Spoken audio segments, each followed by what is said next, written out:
Brought to you by KR Mangalam University. We provide you the platform to turn your dreams into reality. Give wings to your aspirations with KR Mangalam University. जिस मुल्क ने आतंक को पालने में उम्र गुजार दी, अब वही मुल्क उस आतंक की आग में जल रहा है। पाकिस्तान के लाहौर में सीरियल ब्लास्ट हुए हैं, एक के बाद एक इतनी तेज धमाके की आसमान में बारूद की गंध भर गई। ये धमाके लाहौर के वॉल्टन एयरपोर्ट इलाके में हुए।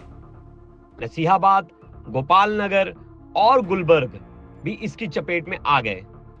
एक नहीं, दो नहीं, कई धमाके पूरे 35 से 40 मिनट तक शहर दहशत में डूबा रहा। अब तक किसी ने इन धमाकों की जिम्मेदारी नहीं ली है, लेकिन सवाल बड़ा है, क्या पाकिस्तान अब अपने ही बनाए आतंक के जाल में फंस रहा है? धमाकों के बाद लोग अपने घरों से भागने लगे। कोई बच्चे को संभाल रहा था, कोई बुजुर्ग को।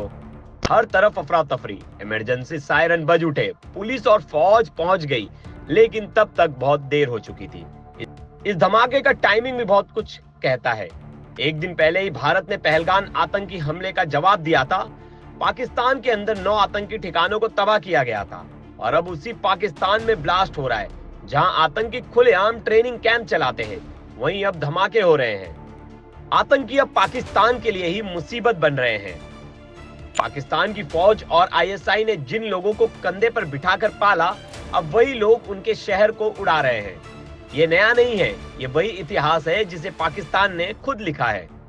आतंकी पालना आसान है, उन्हें हथियार देना भी, लेकिन जब वही हथियार लेकर तुम्हारी गलियों में धमाका करने लगे, तब पाकिस्तान आज उसी आग में जल रहा है जिसे उसने भारत के लिए जलाया था।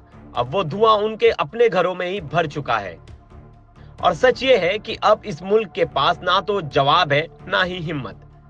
पाकिस्तान के लिए अब वक्त है सोचने का कि क्या आतंक पालने का यही अंजाम होता है, क्योंकि आज जो लाहौर में हुआ है, कल कराची में हो सकता है, फिर इस्लामाबाद में, और फिर कहीं और। तो आपने देखा कि जिस पाकिस्तान ने आतंक को फंडिंग दी, आज उसी की गलियों में बारूद उड़ रहा है। सवाल ये नहीं है कि धमाका किसने किया, सवाल ये है कि क्या अब पाकिस्तान खुद अपने गुनाहों का हिसाब भुगतने को तैयार है? आतंक को पालने वाला पाकिस्तान अब खुद दहशतगर्द का शिकार हो चुका है। आपने देखा होगा, पिछले कई दिनों से पाकिस्तान में कहीं ना कहीं ब्लास्ट, छोटे मोटे ब्लास्ट होते आ रहे थे। 40 से ज्यादा आतंकी संगठन वहां एक्टिव है। अब उन आतंकी संगठनों में ही आपस में लड़ाई छिड़ चुकी है, गृह युद्ध वाली स्थिति है, और उसी का नतीजा है लाहौर में ब्लास्ट होते, सीरियल ब्लास्ट। अभी तक उसकी किसी ने जिम्मेदारी नहीं ली है, लेकिन कहा जा रहा है कि वहां के आतंकी संगठन आपस में ही मर मिट रहे हैं। और ये तब हो रहा है जब पाकिस्तान एक तरह से आतंक को इतना ज्यादा पाल रहा था, आतंकी फंडिंग कर रहा था। हमने भी देखिए एयर स्ट्राइक किया, और एयर स्ट्राइक में कितने ज्यादा आतंकी संगठन के हेडक्वार्टर्स को हमने उड़ा दिया। तो आतंक को पालने वाला अब खुद आतंकवादियों का शिकार बन चुका है।